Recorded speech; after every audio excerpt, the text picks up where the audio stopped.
Now that I've got that out there, folks, let's start with some learning, okay? And this is where I told you that you are going to have some realizations, some of you. Now, I told you that the online course flows exactly like the syllabus flows, with the exception of these introductory pieces. Why?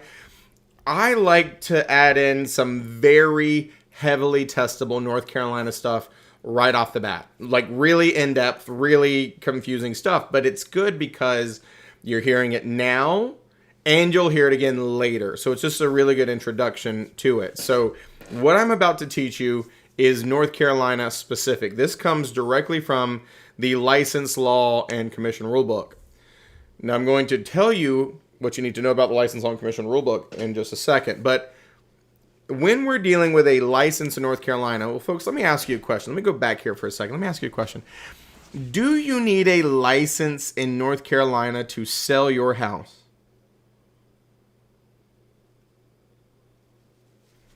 No. People do it all the time. We call it a for sale by owner. In the business, we call it a FSBO. Okay, that's a FSBO. That's what we call them. I'm not saying it's a good idea, but legally you absolutely can do it, right? If you know what you're doing, maybe great. I don't know. Folks, do you need a license to buy a house in North Carolina? Do you need a license to buy a house? No, you don't. You can buy a house right now without a license. You could have somebody help you with a license. You could buy it without somebody's assistance. You don't need a license to buy a house. Now, here's the thing. When I start going a little bit more out there, well, let me just ask you one more and see how you're feeling. Do you need a license to manage a personally owned investment property? Do you need a license for that? Nope, sure don't. So there are certain things that trigger when you would need a license to legally be able to do it in North Carolina. Now, the list is what we call brokerage activities. Okay, brokerage activities. And you're going to see a slide in a second that makes it a little more easy for you to get this acronym down. There's an acronym we use, and it is Llbeans, just like the clothing store, but with an S on the end, Llbeans. And so the brokerage activities are list, lease, buy, exchange, auction, negotiate, sell. And as I said, you're going to see that list in a more put together way in just a second. This is just kind of a summation of it, all right? List, lease, buy, exchange, auction, negotiate, sell. But you're going to see it with the Llbeans acronym in a minute. But more than that, folks, we consider those brokerage activities. But what triggers a need for a license is doing those things, offering to do those things, referring somebody to do those things, and then more specifically, and this is the key piece, when it deals with real property. And you may not understand that word real property yet, so you can just say real estate if it makes it easier. Real estate for others for compensation. Those are the triggers for a license. If it's any of these things and it deals with real estate or real property for others for compensation. Now, very important and testable aspect of this in North Carolina, folks. If any of those three are missing, you do not need a license.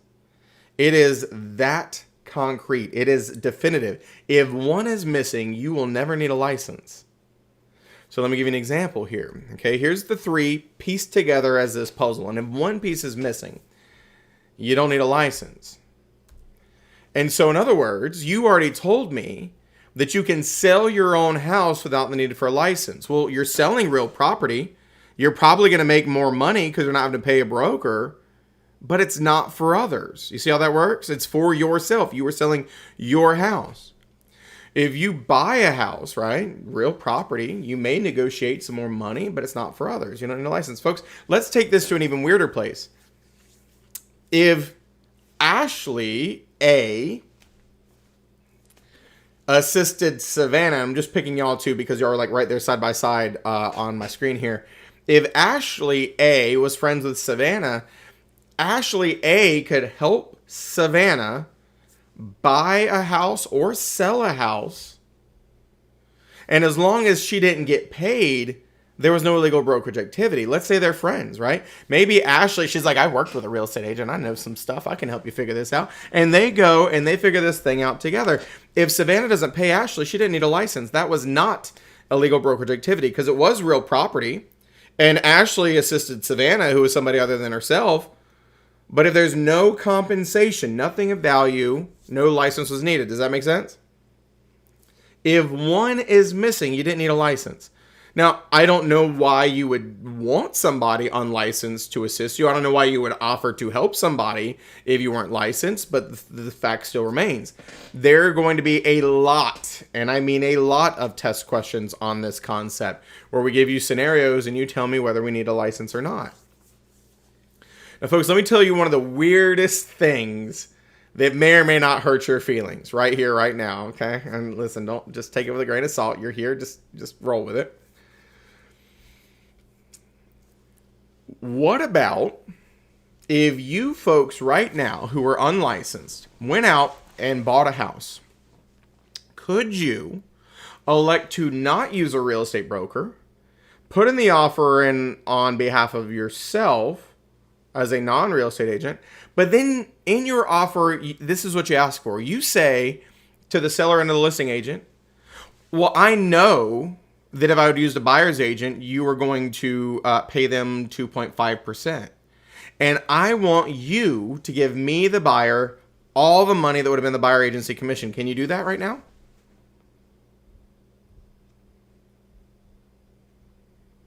Yes, you can. It's real property. You're asking for money. Who's buying the house? You. Folks, big epiphany on day one for you to have. Some of you said, I'm tired of paying my commission to such and such and such and such. You didn't have to. You may not have the expertise to list your own home yet. That's a different story.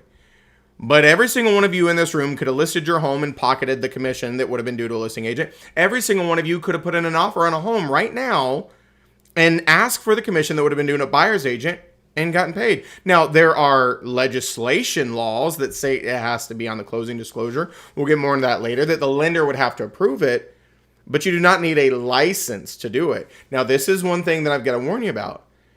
Folks, that is in North Carolina. There are some states that it would be illegal to ask for what I just said. But in North Carolina, it would be completely legal. There would be no issue with it because it's not for others. Is this making sense? At least a little bit so far. Beverly had a question. So if you're taking a management fee on your own property, you are renting, you don't need a license. No, you do not. It's your property. Yep. Now, let's take this a few steps further, folks. What if you were managing your grandmother's property for free because you love your grandmother? Do you need a license to manage Nana's property? No. Keyword was free, right? It lacked compensation. If any of these is missing, you don't need a license. Let me change something else here. Let's say you're managing Nana's property for Nana because you love Nana, but here's what Nana says, okay? Well, listen, since you helped Nana out and you've been so sweet to help Nana manage her property, why don't you and your friends stay at the beach house you're managing for Nana? You get 1 week every year that you just for helping her out. Does that change things? It does. Folks, can we all agree that staying at a beach house is something of value? Is that something that would normally cost you money? Yeah. So now there's compensation in exchange for doing this. And so now it's real property. It's Nana's. Doesn't matter that it's a family member. Doesn't matter. It's somebody other than you. And there is something of value being exchanged. So if you were to accept that in North Carolina without a license, we call that illegal brokerage activity. And one of the questions they're always going to ask is, well, did you need a license? And the answer is yes. In order to have done it legally, you needed a license to stay in it for a week. Folks, it could be Nana letting you borrow her car, for all the time she's doing property management. Understand that there is no exceptions for family members. There's no exceptions for if it's only one house a year. There's no exceptions for $1. Folks, if Nana would have given you $1, technically, you still need a license because there's something of compensation, some type of consideration. Now, the gray area is like, what if she like hands you, y'all know those like strawberry candies with like the gel inside that only grandmas and grandpas have? Like, I don't even know where you buy those things. Like, I don't think you can legally buy them until you have an AARP card. I think that if she gives you those, you're probably okay. Because that's just something that nanas do. I don't think that would be in exchange for anything, but you know what I'm talking about. Or like the butterscotches, the no brand butterscotch, just bright yellow, no name. Y'all know what I'm talking about? Yeah. I don't think that would count as compensation. Folks, let me explain though something about the License Law and Commission Rulebook. Okay, the License Law and Commission Rulebook that is outlined in your online materials. Let me pull it up here, and I'm gonna be real with you for a second on a couple different levels. If you look,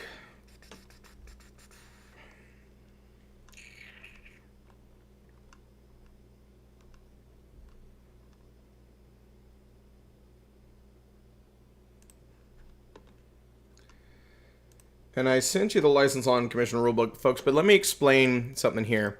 There is very specific testable material from this License Law and Commission Rulebook. Now, there are some instructors who would look you in the eye and they will say, you've got to read this cover to cover. Don't you dare. Folks, listen, one of two things is going to happen if you try to read this cover to cover. Number one, you're going to fall asleep, okay? If you ever have insomnia or you just can't fall asleep, you start reading this thing and you will go to sleep post-haste. The other thing that's going to happen is you are going to consider going and laying in the middle of traffic. I swear to God you will. It is not something you want to read cover to cover. And let me put this in perspective as to why. Folks, what I just taught you, and we're going to take a deeper dive into this, but I just taught you inadvertently one of the laws. It is General Statute 93A-2. That's where that Llbeans, dealing with real property for others for compensation, comes from. But you want to see what it actually looks like, what the law actually, because like, can we all agree that Llbeans is pretty straightforward and real property for others for compensation, that's pretty straightforward, right? You want to see what the law actually looks like? And this is why I'm telling you, don't read this thing cover to cover. Look at this. 93A-2. A real estate broker within the meaning of this chapter is any person, partnership, corporation, limited liability company, association, or other business entity who for compensation or valuable consideration or promise thereof lists or offers to list, sells or offers to sell, buys or offers to buy, auctions or offers to auction, specifically not including a mere cry of sales, or negotiates the purchase or sale or exchange of real estate, or who leases or offers to lease, or who sells or offers to sell leases of whatever character, or rents or offers to rent any real estate or the improvement thereon for others.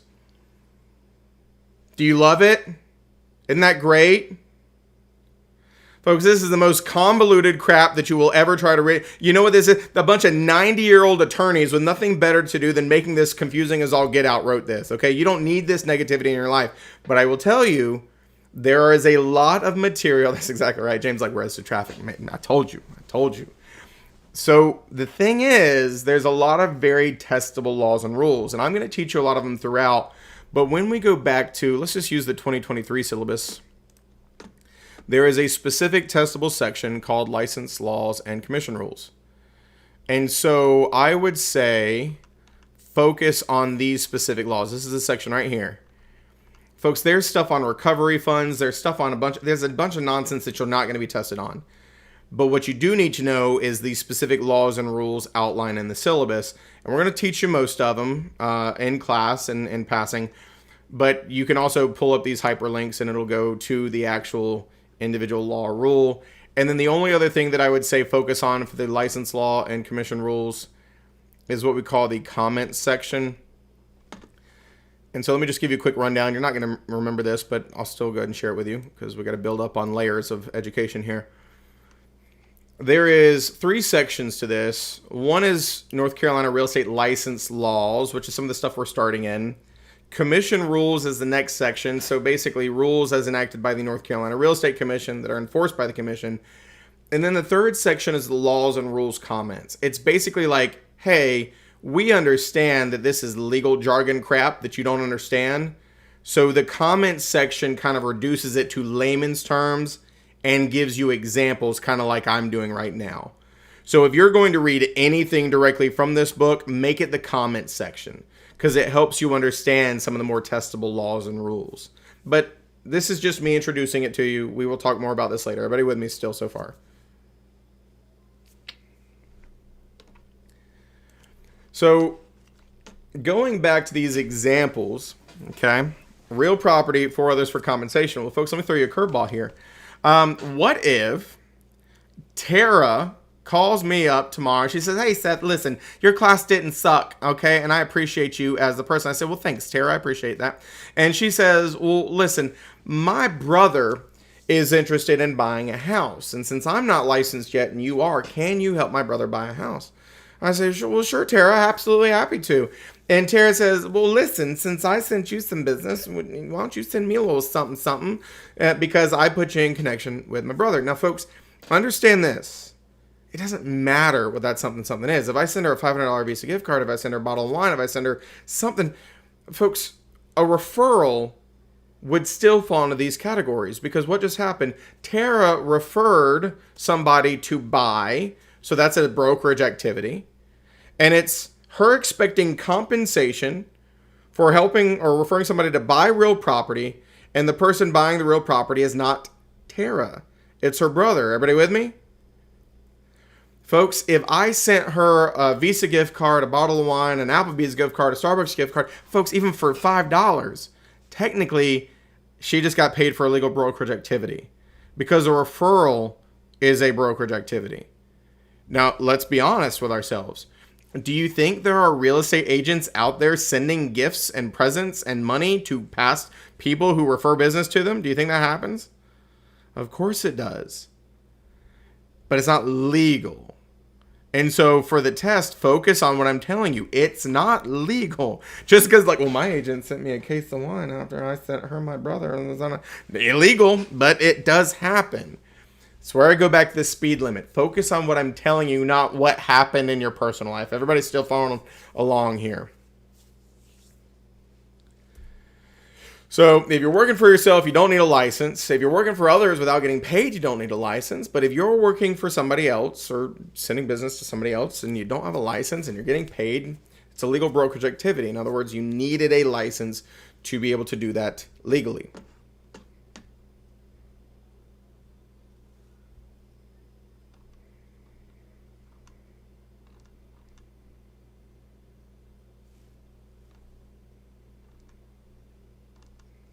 Also, just a reminder to put that BRB in the chat, because, like I said, there's a lot of you. So if I look down and I see your camera's off and I don't see BRB, that means you're about to get the chopping block. Them's the rules. So let me ask you a question here, and then we'll get into this a little more in depth in the time we have. Steve knows his brother is interested in purchasing a new home and sends him to an active real estate broker who will represent his brother in his purchase. Upon closing, the broker sends Steve a $100 Visa gift card. Would this be acceptable, or would a license be required?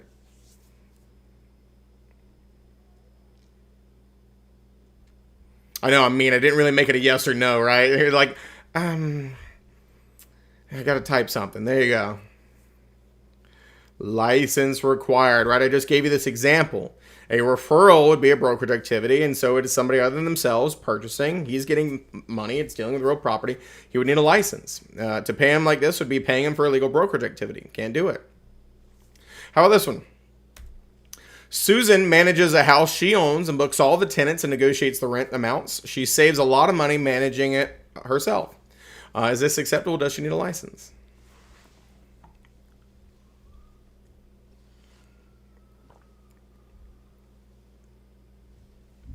Yeah, no problem, right? It's real property. She's making extra money by doing it herself. It's not for others. She didn't need a license. She's fine. Raphael had a good question. If you close a deal, can you gift an appliance or something for the buyer of the property? Yeah, understand the difference here. Now, I'll get into some nuances of that later. We're talking about giving somebody who purchased the property, right? Once again, it's kind of like they could accept the whole commission. So yeah, there's no issue there. They don't need a license to accept a gift. Now, there is some other things that come into play, like a piece of federal legislation called RESPA, which we'll get into later in the financing section, that may care about gifts, but it's kind of one of those unspoken rules that We do it anyway, right? Technically, there may be some legality aspects there, but yeah, it's typically fine. What you got, Savannah? So going to the question that we just did, even though she's accepting money from tenants, that doesn't require a license? It's her house. Okay. Yeah. I just thought that if you were accepting anything, Mm-mm. it would require. No. And so this is where, and this is why we take some time, and this is why I like to introduce this on day one, because folks understand, let's take the property management scenario out of it, because you're like, oh, they're accepting money from tenants, they're collecting security deposits. Well, think about this, Savannah, if you wanted to sell your house, right? You have a house and you want to sell it. Do you need a license to sell it? What do we say? No. No. So if somebody calls and wants to see it, who do you think is going to show a prospective buyer that your house? Me. You. And then when they start negotiating on what they're going to offer, who do you think they're going to negotiate with? Me. You. And when they're going to hand you a due diligence check and an earnest money check or whatever, who do you think they're going to hand those to? Me. There you go. You see, like it's easy to be like, well, they're doing stuff. It's okay if they're doing stuff because it's still you doing it, right? It's for yourself. Does that make sense? Yeah, it does that. Yeah, Thank absolutely. Now, here's where we get into some more testable aspects, folks. What we like to call exemptions to this, okay? And if you go back, and I'm just going to show you this real quick before I explain them. If you go back to the license law and commission rulebook that I just showed you, under 93A-2, there is a list of named exemptions or exceptions, right? So it starts talking about who would need a license, where it may seemingly look like you need one, but you may not. And so that's what all of these are here. And then it goes down 1, 2, 3, 4, 5, 6, 7, 8. So let me explain, hands down, the most confusing one.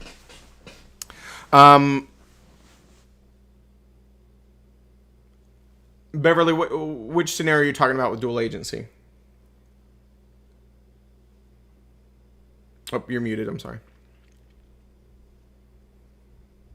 Was that dual agency where she's buying? I mean, she's showing and selling her own home. No, because agency implies you're representing somebody, and so she would be representing herself, but without a broker's license, she could not represent the buyer. That buyer would be unrepresented. She would be unrepresented. Or the buyer could have an agent, so it would not be dual agency. Thanks. Yep. So this first one right here is hands down the most confusing to a lot of students in this course. Okay, it says W-2 salaried employees who are employed by an entity owner of the real estate. Okay, when I say entity, I've used this word already when I was talking about firm licenses. It means something was created with the Secretary of State, a corporation, a partnership, a limited liability company, something like that. Okay, now before I go more in depth into this, I want you to sit there and I want you to say this out loud with me again. Do you have to have a license to sell your own property? No. Okay, so let's talk about an entity, and let's just use an example of an entity that I think you have probably all heard of, but has nothing to do with real estate. Have you all heard of Microsoft Corporation? Sure. What are they in the business of, right? Technology, computer programs, systems, right? So they're not a real estate company. Well, here's my question for you. Do you think Microsoft owns real estate? Of course they do. Probably millions, if not billions of dollars worth of it, okay? Probably commercial buildings, probably private buildings, probably land, probably a lot of different things. Well, so if an owner, you folks who own real property, could sell their own property without a license, it would make sense that Microsoft can also sell their own property without a license. You agree? Because Microsoft is the owner and Microsoft is selling it for themselves, yes? So here's the $1 million question. Who is Microsoft?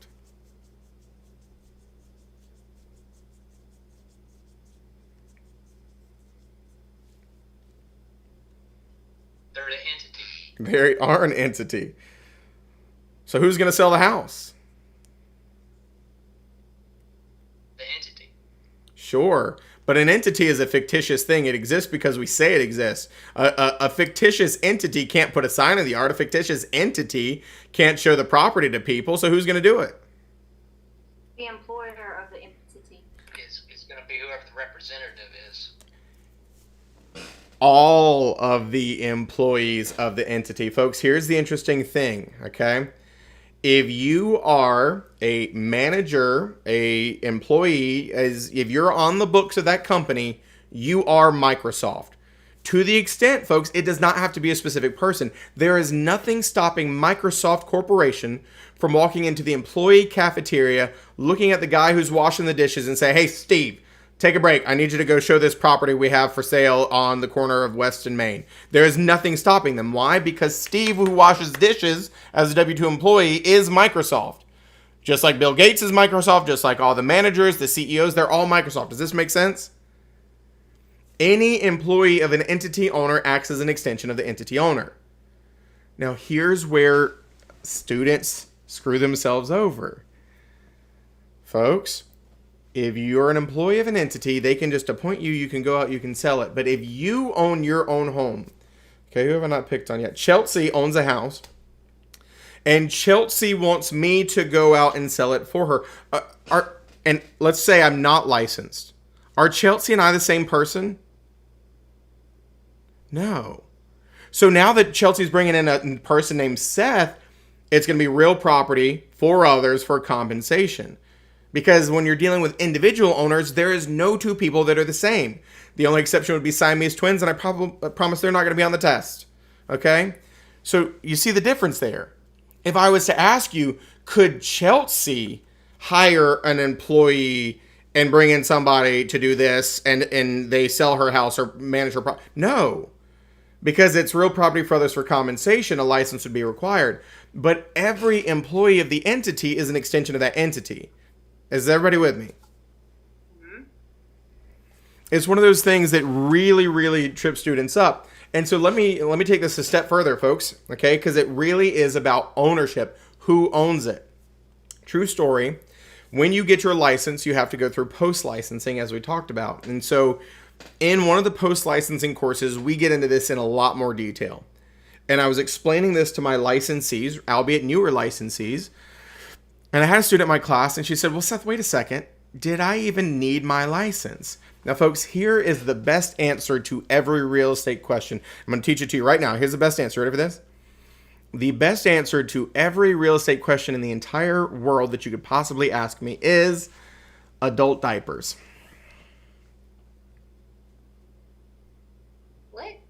What? The brand name of adult diapers is Depends. The best answer is depends.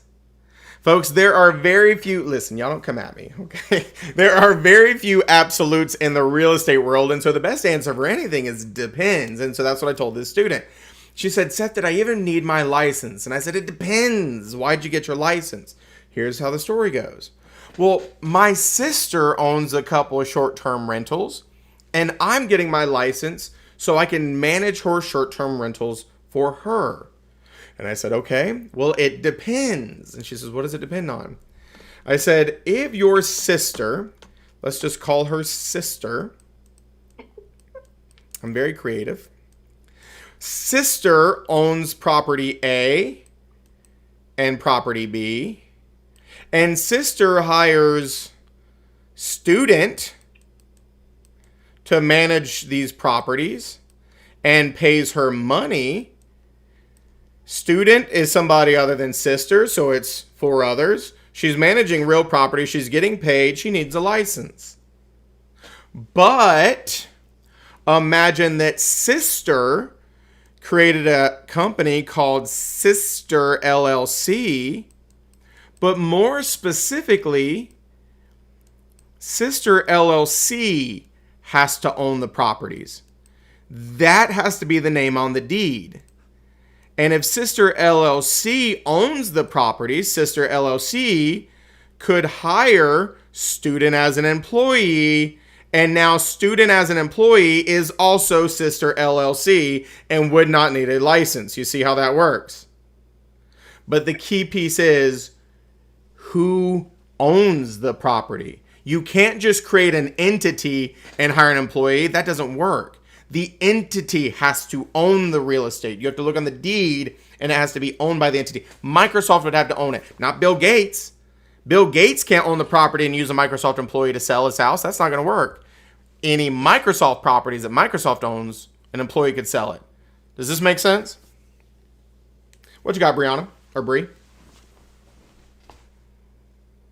So is this because the LLC is protecting the properties? Kind of like a trust would protect the properties? No. It has nothing to do with the limited liability protection that the entity is giving, and everything to do with entities and ownership. Entities can own real estate just like a people can, even though it's a fictitious concept. And so because we treat it like a person, everybody who is an employee of that entity is also that entity. So it basically falls into the for sale by owner category. It is sister LLC selling sister LLC's properties, just like Bree can sell Bree's properties. Bree can manage Bree's properties. But there is no one person that is said entity. They wouldn't have to be an employee. They would just be getting, because it's like. No, they have to be an employee. They cannot be an independent contractor. They have to be on the books as an extension. Only a W-2 employee is recognized. You cannot bring in an independent contractor. Because they're not you. They're somebody else, right? They have to be an extension of W-2 employee or a manager, like owner, manager, W-2 employee, something like that. Yep. So the W-2 employee does not require a license? Say it again? So the W-2 employee does not require the license to show the property? I'm sorry, which employee? For W-2 employee, so the sister LLC is there, right? The sister LLC? Yes, sister LLC. The sister LLC, I'm an employee, right? But I don't have the license. So do I allow to show the property? Yeah. If sister LLC is on the deed for the piece of real estate and sister LLC hires you as an employee, even without a license, you're fine because you are an extension of sister LLC. So it would be sister LLC selling sister LLC's properties. Yeah, because you're an extension when you're on the books. You're the same, right? Folks, 10 billion, or I don't know, like 100,000, 200, I have no idea how many employees Microsoft has. All 700,000 of them, I don't know. They are all Microsoft. Because an entity, every employee, every owner, every seller, they are all Microsoft. But that doesn't work with individual owners. There is nobody else in the world that is me. There's nobody else in the world that's Tara or William or James or anybody. Everybody with me? You got to be very careful on the test because there is no exception for, oh, I created an entity and I hired an employee. And no, the entity would have to own the property. What you got, James?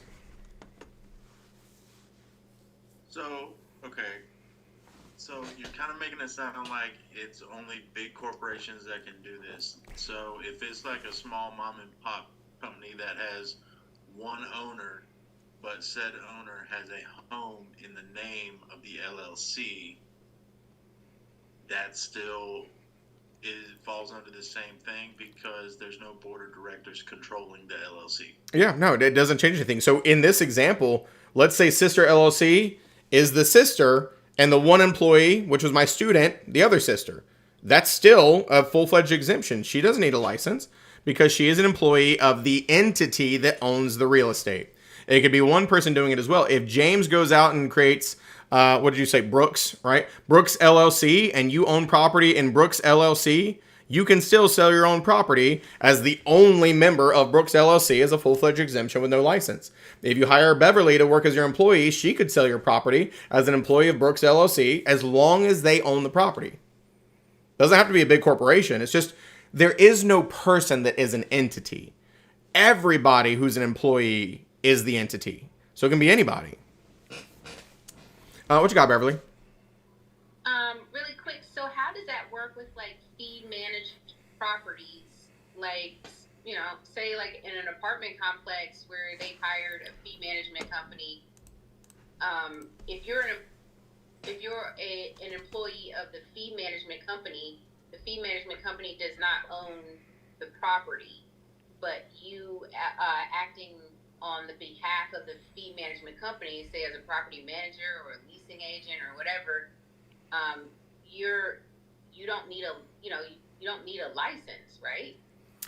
So, and so this is where, now listen, I'm not going to ask for any of y'all to give me the details on your property management experience, but let me go ahead and explain the other legal aspect and tell you what the two buckets should be. So here is the other one.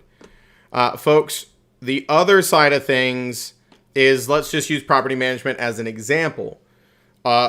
She's using the term fee management company. I would just say management company. And so what is supposed to happen if somebody owns property and they're hiring a management company for it, there needs to be a real estate broker in the hierarchy. The person being hired has to be a broker, property manager. However, the next exemption on this list is the employees of the broker property manager. They can hire you as an employee of them, the broker, and you are not a full-fledged exemption, but you are a partial exemption. So the employees of a broker property manager can collect rent checks, can collect tenant security deposits, can show the properties for lease, can answer basic tenant questions, all of that jazz. So these are the two, folks. Some of you have worked in property management, some of you have not. But I think most of us at some point have probably, in some way, shape, or form, at some time, been inside, let's just use an apartment complex as an example. And when you walk in, there is a leasing agent sitting there. And that leasing agent is typically, if they're doing it legally, one of two people.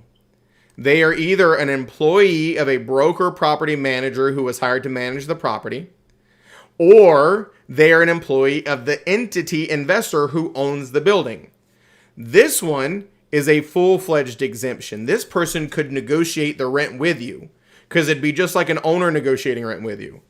This person is not allowed to negotiate because negotiation is a brokerage activity. So if you say, well, it's $1,500, but we'll do $1,300 for you, you just broke the law because now you're negotiating as an unlicensed person. So number two is not a full-fledged exemption. Collect rent checks, collect tenant security deposits, answer basic tenant questions, show the properties for lease that your broker manages, things of that nature. Everybody with me? And so in that capacity, that's probably what a lot of you were historically doing. But I always preface it the way that I did because there's a lot of people who have epiphanies of, oh, I'm not supposed to be doing that. There's a lot of times that people don't know what they don't know. I'm not coming at you. I'm just trying to help you for the test. Everybody with me? Yeah. What you got, Genesis? So is that why if you work in a property management and people come in and they're getting asked like to, I don't know, give down $2,000 of down payment, or they want to see if they can get the rent a little bit shorter? Is that why, as a property management or assistant property management, and you don't have an active license, is that why they have to say, well, I can ask my property manager since she has her license, or he or she has a license, because legally I wouldn't be able to basically try to come to an agreement when it comes to down payments or stuff like that. Yeah, there you go. That's exactly why. The only appropriate answer from a legal point of view, if you are an employee of a broker property manager and somebody says, would you accept 1 month of a security deposit versus 2 months, or would you accept $200 less than what you're advertising it as? The only legal answer is, let me get you in contact with the broker property manager, because negotiations is a brokerage activity. And that's exactly, even if the broker gave you a schedule and says, yeah, you're fine to do anything between this and that. No, you're not. Negotiations is a brokerage activity. So if you were to negotiate even at the direction of your property manager, you're doing illegal brokerage activity. That's exactly why. Yeah. I do have one more question. Sure. Okay, so let's say I work at, I don't know, Sunnyvale brokers thing, whatever, and I own, or Sunnyvale owns the property, right? And I send out all my brokers are busy, and I send out a leasing agent that just do the showings and pick up the calls or whatever, even the receptionist, and they're listed in, like you said, in my company, and that one building is owned by my company, and I send out that receptionist to go show the property and close the deal. I can do that since the building is owned by my company And even though she's not a broker, she's a receptionist, she still can go ahead and sell it and close the deal because Sunnyvale owns this property and Sunnyvale is selling it. Because it's an employee of Sunnyvale. Selling it or leasing it? Not like it really matters, but you mean leasing?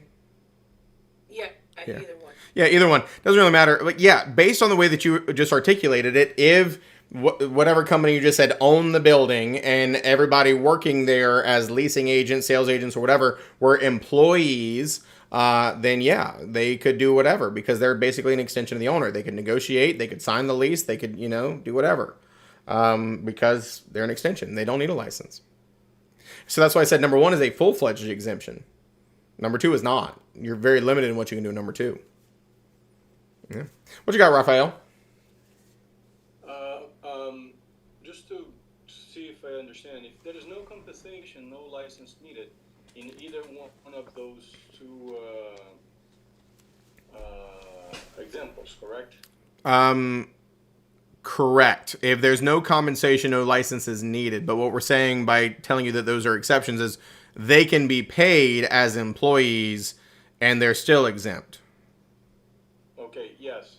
So on the other, actually the number 2, you can actually do most of the thing, but you cannot negotiate price or anything. It's just kind of showing a property or something like that. Because then for negotiation or any discussion of price, then you need a licensed manager or broker. Correct. And then more specifically with number 2, one thing that I didn't tell you, they could, let's say that we have a pre-printed lease for $1,800 for, unit 2B. They can hand you that and say, sign here too. So that's also acceptable. But as another piece of clarification with number 2, they're not allowed, and this is one of those things that gets broken a lot, they're not allowed to receive compensation on a transactional or volume basis. It's on an hourly or salary basis only. And so if you start paying them for volume, then they're paying them for transactional style, and that's compensation from a brokerage point of view.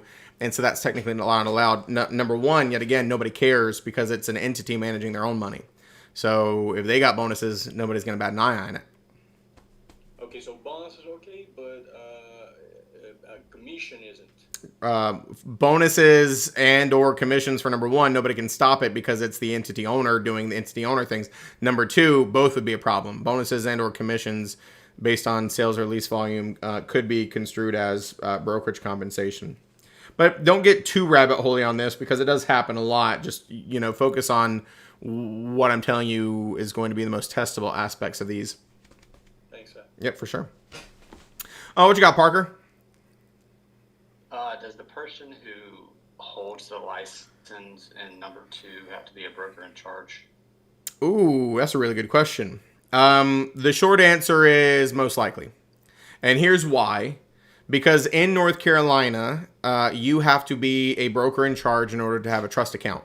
And it is next to impossible to manage property without a trust account because where else are you going to put tenant security deposits? So it doesn't state it by law that they have to be a broker in charge, but it'd be basically impossible for them to do it without being a broker in charge or having a broker in charge. Yeah. Gotcha. Yep. Yeah, excellent questions. Like it. Let me throw the third one in the mix here, folks. Basically, the easiest way I can help you remember number 3 is anything court appointed is also an exemption. So an attorney practicing law, doing all the things that attorneys can do, like writing contracts and, facilitating sales, they can do that. Now, they can't do like full-fledged brokerage things where, they just go out and hold themselves out as a broker. But of course, they're allowed to facilitate deals with as an attorney. No problem. But the other piece is the court appointed. Trustees, guardians, executors, attorney in facts, anything that's court appointed. Let me give you a reason why this is a confusing one. Folks, let's talk about Britney Spears here for a second. Hopefully you all know who Britney Spears is, okay? Bless her heart, all right? Everybody's favorite back in the day, and then poor homegirl. Listen, I'll tell you my other favorite Southern saying, and of course it also utilizes a squirrel. I guess I'm not that creative. The saying I like to use is, poor Britney Spears went nuttier than a squirrel turd, okay? Like, she was just, bless her heart, went a little crazy, shaved her head, like, poor thing. And so here's the reason why I'm bringing up Britney Spears. She was in a conservatorship, which means her legal capacity was stripped from her. She was no longer able to make her own decisions. Her father was the guardian of her conservatorship. So in the time she was in it, she would not have been able to sell you her property on her own free will. She didn't have the capacity. Now, we're going to talk about her capacity later, but let's talk about her father for a second as the guardian of her conservatorship. If he decided to sell her properties, he could have. So it's her father selling her properties that is not his. He gets paid as the guardian of her conservatorship. Okay, so it's real property for others for compensation. If Jamie Spears, her father, had decided to sell real estate. But because it was in a court-appointed capacity as a guardian of the conservatorship, he does not need a license. If you're a power of attorney for somebody, if you're a guardian, if you're of a conservatorship, an attorney, in fact, anything that's court appointed, even though it may seemingly trigger those three things, they're exempt. They don't need a license. So if you gave your, brother power of attorney over you, like full power of attorney, and they have the right to sell your house and sign on behalf of you, and you paid them to do it, they didn't need a license. You paid them as a power of attorney. So that'd be another exemption. What you got, Bree? So if I'm looking at this correctly, the first example, they are fully exempt because they are the owner. Mm-hmm. The second example, they are able to do some things, but can't close any transactions without the broker. Correct. And Well, we're not going to say they can't close. They can, because we're talking about managing. They can give you a lease agreement to sign that's been drafted by an attorney, and they can say, hey, here's the lease agreement on 102B, and you could sign it, and they didn't need the broker for that. Okay. They're not able to negotiate. They're not able to negotiate, but they can say, here's the lease agreement for $1,500 a month for Unit 203B or whatever. Okay. Yeah. And they're able to do what has been pre-approved by Yep. the broker. Yep.